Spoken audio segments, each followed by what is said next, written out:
Round one of the 2024 NBA Draft is in the books. We're going to recap it for you guys. Harrison Graham and Nick Rohloff here at NBA Now by Chat Sports. We'll go 1 to 30. Let's start with Zaccharie Risacher. This one came in. It was rumored last night. Came in just before the draft. I don't know. Pretty underwhelming to me, Rolly. Yeah, I'm not the biggest fan of this pick. And listen, it's not the best draft class in terms of superstar, all-NBA, all-star talent. But to grab a guy number one overall that really doesn't have that high of a ceiling in my book is just a bad decision, considering Alex Sarr, Donovan Dillingham, and some other guys there that were team needs for you in Atlanta, but also had a higher potential. I think I've compared Risacher to Rui Hachimura in the past. I think he's a good 3-and-D guy, but that's as good as it is, and I don't love the pick. Alex Sarr, speaking of him, he goes number 2. The heavy chatter leading up to the draft is that Washington liked him. I wondered if they'd trade up. Didn't have to. They get him at number 2 overall. Yeah, Sarr, who is my number one guy, he can defend, and Washington now gets a building block in the interior of their team. They traded away Daniel Gafford. They still have Kuzma. Kuzma might be dealt in this offseason, who knows, but either way, Sarr is a perfect center/4 if he goes that route to build his team around. Reed Sheppard, undersized, but very good athlete, marksman of a shooter. I like the fit for Houston. Yeah, Reed Sheppard does it all. Averaged 2.5 steals, shot 52.5% from 3 last year for Kentucky. Slides in perfectly as the long-term replacement for Fred VanVleet once his contract runs out. But he could also play alongside him, alongside Amen Thompson, alongside Jalen Green. It's a really good fit for Houston, but let's be honest here, Sheppard would have been able to fit on any team in the NBA. Stephon Castle goes to the Spurs, needs to improve his jump shot, but desperate need for guard play next to Victor Wembanyama. And you made a good point during our live coverage. Played point guard in high school. He's a 5-star recruit. That wasn't really his role for UConn due to Tristan Newton, but he wants to get back to playing that. We'll see if the Spurs hand him the keys to the offense. Yeah, quickly, I thought there was a chance that the Spurs, because they had the 8th pick as well, went double guard, but they don't. So that means they are telling me that they have faith in Castle to be a lead guard unless they are going to make another trade separately and add a point guard, whether it be a Trae Young or something like that. But either way, I do like Castle's fit in San Antonio. Kind of the first big surprise of the draft, Ron Holland, who the chatter leading up to the first pick, it was Ron Holland could be a big slider tonight. Well, the opposite happened. He goes top 5. Detroit takes him here. I continue to question their roster building because they need shooters around Cade Cunningham, and Holland has huge potential, but the shooting did not show up in the G League last year. Yeah, I like Ron Holland. He's able to explode towards the rim, and he's an explosive finisher, but he just simply doesn't have a jumper. Him and All-Star Thompson, though, are going to fit very well together as defensive wings, and they are going to lock down opponents. Now, the offensive shooting and spacing and shot creating, that might be ugly, but at least they'll be able to defend. It might be rock fights in Detroit all year long. Who is your favorite or best pick from the first round? We're going to continue to recap here. Let us know what you guys thought was the best pick tonight. Dejan Salon, the wing out of France, goes to Charlotte. Some chatter that they could look to trade down, but they stayed put and took Salon. Yeah, Salon, it was rumored about 2 hours before the draft that the Hornets were eyeing him at 6. I think this is a massive reach for Charlotte, and he can provide a lot of nice things. I've compared him to an athletic Maxi Kleber. I just don't think he's worth the 6th pick. And it was rumored that a lot of teams wanted to move up, a.k.a. Portland at 7 and a.k.a. Grizzlies at 9, to get Donovan Clingan at 6. I don't know why they didn't make that move because they could have traded back to either 7 or 9 and still got their guy Salon, which is where this is intriguing because Clingan went number 7, Harrison. And that is an excellent pick. And if you told Blazers fans before the draft that he would have been the selection at 7, they would have been jumping for joy through the moon as he is the best rim-protecting center in this draft. He has a Rudy Gobert-type play style where Portland's going to have him as their starting center as DeAndre Ayton and Robert Williams aren't it. Yeah, I'll be curious to see if one of those two gets moved. I like the Clingan pick. I don't understand Charlotte not trading down a spot if Portland was willing to give him something, but whatever. for Portland. Good move. They also traded for Denny Avdia tonight. So I think a pretty good night for the Blazers, and we'll get to Rolly's grades here in a little bit if you're watching live. So I think he's got positive remarks there. First trade during the draft tonight was between the Spurs and Minnesota. Spurs trade their second first-round pick to Minnesota for Rob Dillingham.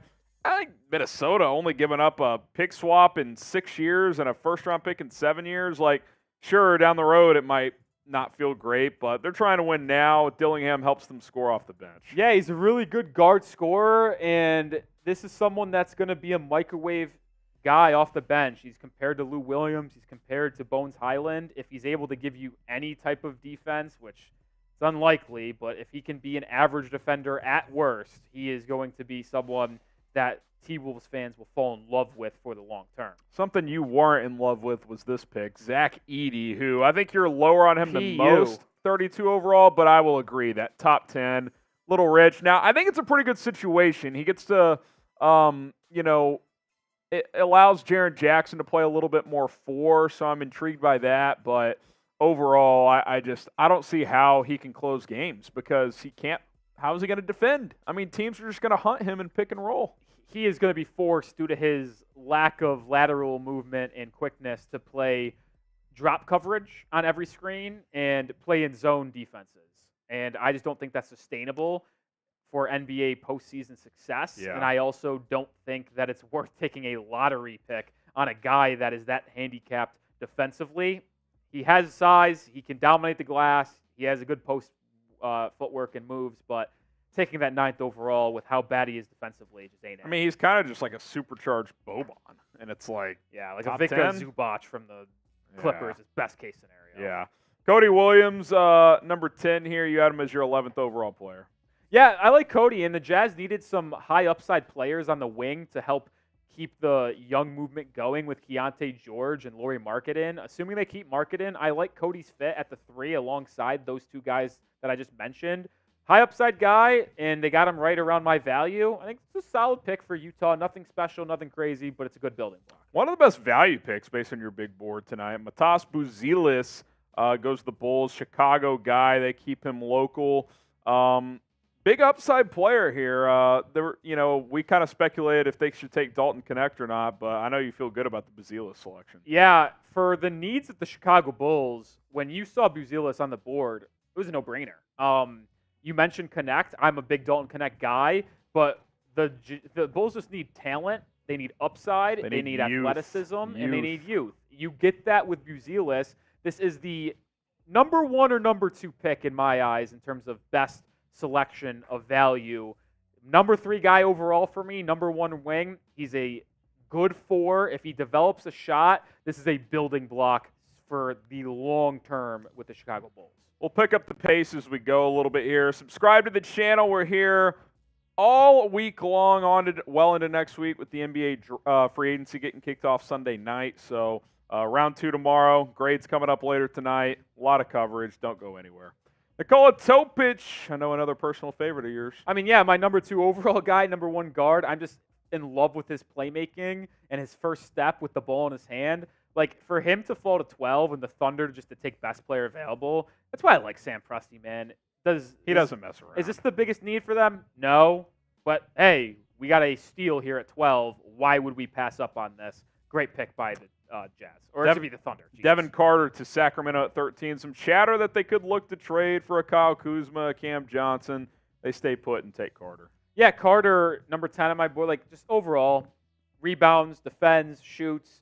He is someone that is just going to help the Kings with their biggest need, which is defense.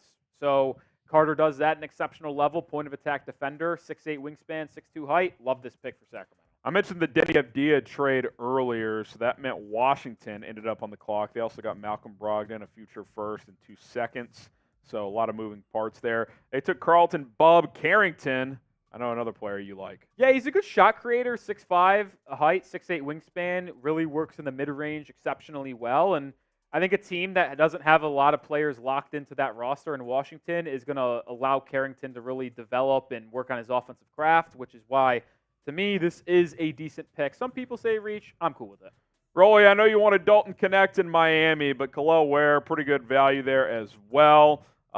Backup center, long-term, could probably play some with Bam as well. Yeah, the Heat needed positional versatility, specifically in the front court, and they get it with Ware, who shot 42.5% from three at Indiana last season. He's 7 feet tall, 7'4.5" wingspan. Heat fans wanted and begged for size alongside Bam to move him to the 4. I don't think they'll do it year one, but moving forward, Ware will absolutely be the long-term center, at least if he pans out as a pick, and then Bam will move to the 4. Jared McCain, the guard out of Duke. It's interesting when you kind of project this fit with Philly specifically because Tyrese Maxey's also a small guard. Like, I don't know long-term, can you close with these two guys on the court at the same time, 2 6'3" and smaller guards?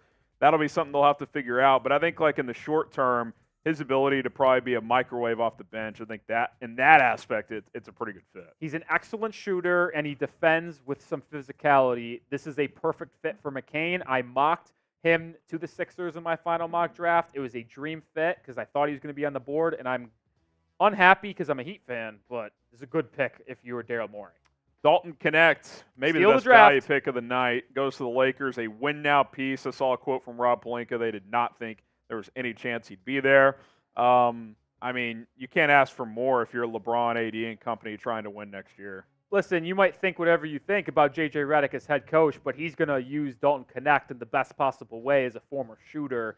He is going to fill it up from beyond the arc. He'll likely replace Taurean Prince in that lineup. Wouldn't be shocked if Knecht was the starting 3 in Los Angeles next year, or if he's just their shooter off the bench. Either way, Knecht's going to eat next to LeBron and Anthony Davis. Tristan Da Silva out of Colorado. He goes 18.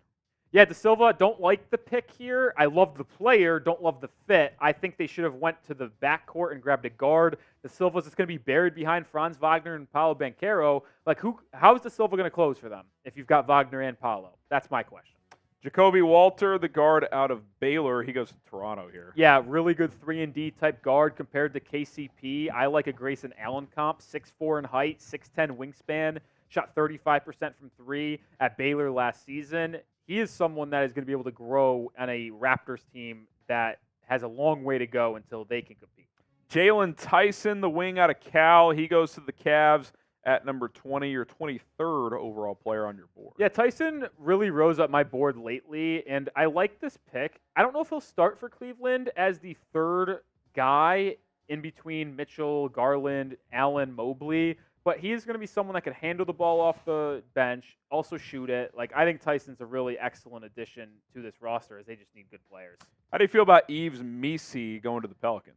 I actually like this fit, and New Orleans needed a center. Obviously, as Valanciunas is a free agent, it feels unlikely that he's going to return. Missi, who has a lot of upside to be a rim-protecting center, but also has a little bit of a handle to him in the mid-range. I think this is a pick that could work out quite well for New Orleans. We had another trade here. Like you said, one of the worst-kept secrets heading into the draft is how much the Nuggets liked Ron Holmes out of Dayton. They move up from 28 to 22. They ship out 56 plus 2 future seconds to get him. I'll be interested to see what his role is. Do him and Jokic play some together? That'll be fascinating to watch. Yeah, Holmes, a little bit undersized, just barely 6'9", but he's got good wingspan. He can space the floor. Like, Holmes is someone, if he translates to the next level, is going to be very, very good. I'm just unsure if that's going to be able to happen. A.J. Johnson. The worst pick in this first round. No offensive game. The Bucks are trying to reclose that gap in the East. I don't see how this helps you do Listen, that. I have him as my 38th guy. It's like a 15 reach on my big board, so it's not egregious. But, like, for a team that's trying to win now is why I think it's very stupid. Yeah. Like, they need someone to help them try to win with Giannis and Dame. A.J. Johnson will not do that. Like, best case scenario, he's able to help you in 3 seasons. Yeah. Like, why would you make that pick? That's not good at all. Who's the best player available entering the second round? We all know who you're going to comment. His dad plays in the NBA, but if there's someone else you have in mind, you can say. Correct him answer as is well. Tyler Smith. Smitty? No, it might be Furphy too. Different Tyler Smith. Okay, another trade here. The Knicks moved back from 24 to 26. They actually spoiler alert, traded that pick again. But Washington moved up a couple of spots, sacrificed their second-round pick to do it. Keyshawn George out of Miami. Yeah, a lengthy player, young, didn't play a lot at Miami last season, but he's got a really smooth three-point stroke on him, shot 40% from beyond the arc a year ago.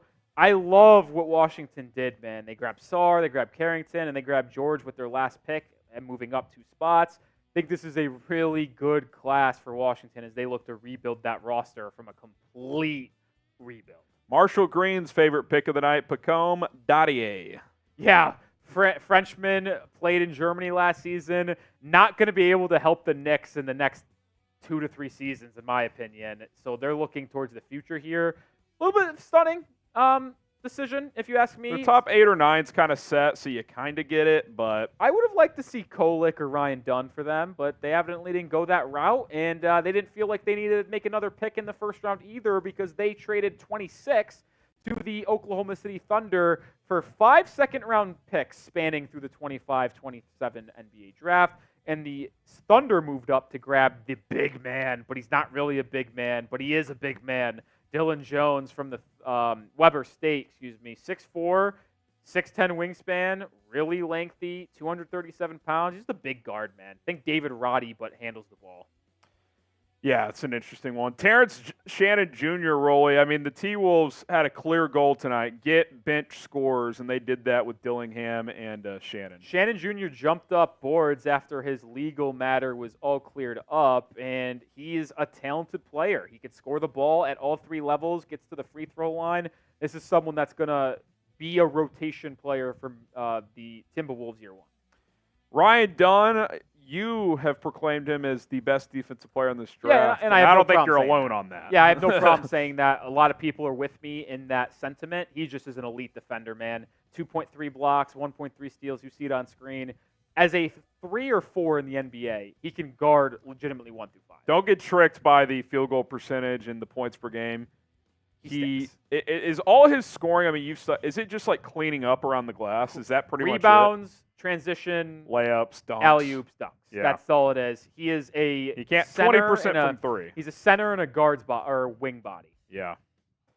Isaiah Collier, one of the better value picks later on in the first round. You had him 16 on your board. He goes 29 to the Jazz. Completely steal. Think about this, folks. He was projected to be a top 3 pick going into this collegiate season.